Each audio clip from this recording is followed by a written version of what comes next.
It was 2:17 a.m. in New York City. The streets were quieter than usual, but inside a tiny apartment in Brooklyn, the light was still on. Ethan Cole sat in front of his laptop, staring at a blank screen. 3 months ago, he had lost his job. 2 months ago, his girlfriend left him.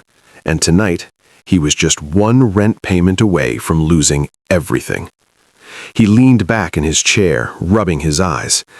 "Maybe I'm just not good enough," he whispered. That sentence had become his truth.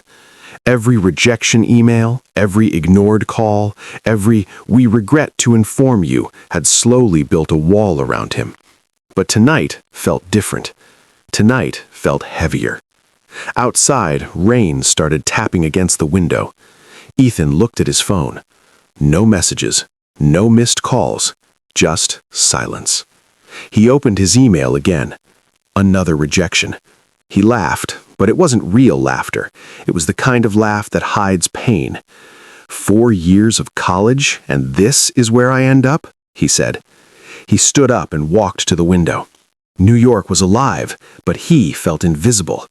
Millions of people chasing dreams, and here he was, losing his. Suddenly, his phone buzzed. Unknown number. He hesitated, then picked it up. "Hello?" A deep voice replied, "Is this Ethan Cole?" "Yes, who's this?" "Someone who knows you're about to give up." Ethan froze. "What?" "You're sitting by the window. It's raining. You're thinking you're not good enough." Ethan's heart started racing. "Who is this? How do you know that?" The voice paused, then said something that changed everything. "Because I was you, exactly 5 years ago." Silence filled the room. Ethan didn't know whether to hang up or listen. "What do you want?" Ethan asked. "I want to give you a choice," the voice said calmly. "A choice?" "Yes. You can continue feeling sorry for yourself, or you can do something tonight that will change your life forever." Ethan clenched his fists.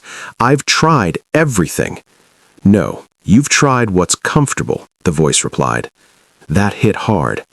Ethan didn't respond, because deep down, he knew it was true. "Open your laptop," the voice said. Ethan slowly walked back to his desk. "Now what?" "Search your name." Ethan frowned.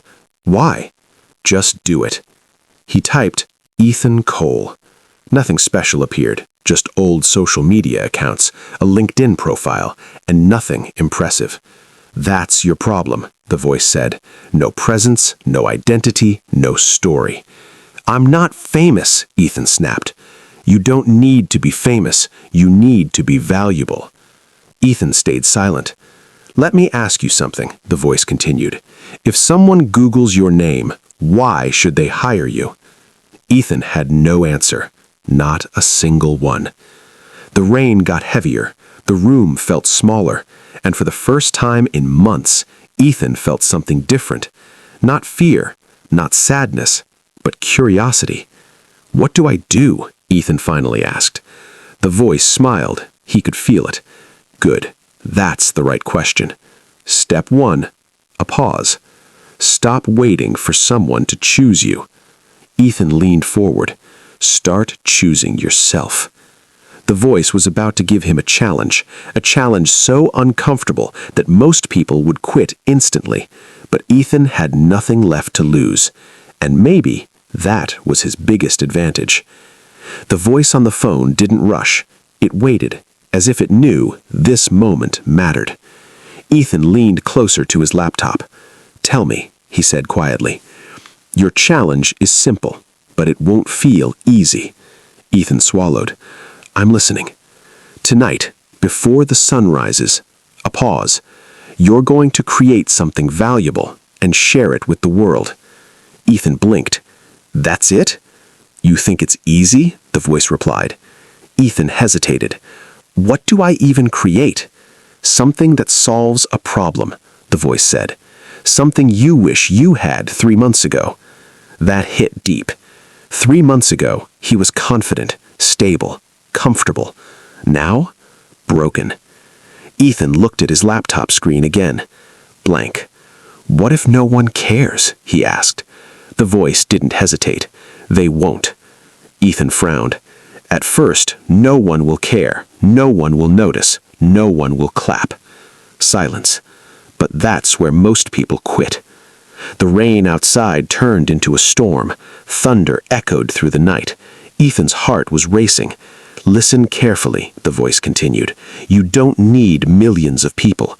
You need one person whose life gets better because of what you create." Ethan slowly nodded. For the first time, that felt possible. "What are you good at?" the voice asked. He thought, "I don't know anymore." "That's not true." Another pause. "What did people used to ask you for help with?" Ethan leaned back. Memories started flashing. College days, friends asking him to fix resumes, help with interviews, confidence tips. Wait, his eyes widened. "I used to help people get jobs." "Exactly," the voice replied. Ethan sat up straight. "So I should make something about that?" "Yes, but not perfect, just real." The clock showed 2:48 a.m. Time was moving fast. "What format?" Ethan asked. "Doesn't matter. Write a post, record a video, share tips, but do it now." Ethan opened a new document. His fingers hovered over the keyboard, then stopped. "I'm scared." The voice softened. "Of what? Of failing again?" For the first time, the voice didn't answer immediately. Then it said something powerful. "Failure is guaranteed if you do nothing." Ethan froze. Doing nothing is the safest way to stay stuck. That hit harder than anything else. Ethan looked at his laptop screen again. Then, slowly, he started typing. Title: "How I Would Get a Job Again If I Lost Everything." His fingers moved faster. Tip number 1, fix your mindset before your resume. Tip number 2, stop applying blindly. Tip number 3, learn one valuable skill fast. Minutes passed, then more minutes. The storm outside started to fade. At 3:32 a.m., Ethan stopped typing. He stared at what he had written. It wasn't perfect, but it was real. "Now what?" he asked. "Now you share it." Ethan's heart skipped. "Where?" "Anywhere people are looking for help." Ethan opened social media. His hands were shaking. "This is crazy." "Growth always feels crazy at first," the voice replied.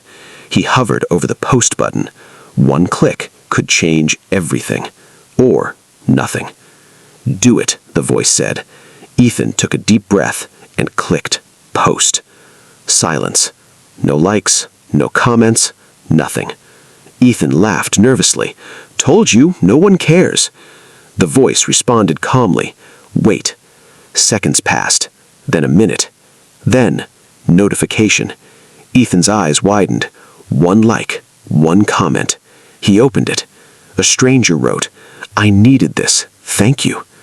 Ethan stared at the screen. His chest tightened, not from fear, but from something else. Purpose. Cliffhanger. That one comment was just the beginning, because what happened next was something Ethan never expected, and it would test him more than failure ever did. Ethan couldn't stop staring at that one comment. "I needed this, thank you." It was simple, just a few words, but somehow it felt heavier than every rejection email he had ever received. "Did you see that?" Ethan whispered. "Yes," the voice replied. "How does it feel?" Ethan took a deep breath. Different. Good different or scary different? Ethan paused. Both. Another notification popped up, then another. 2 likes, 5 likes, 10 likes. More comments started appearing. "This is actually helpful. Can you share more tips?"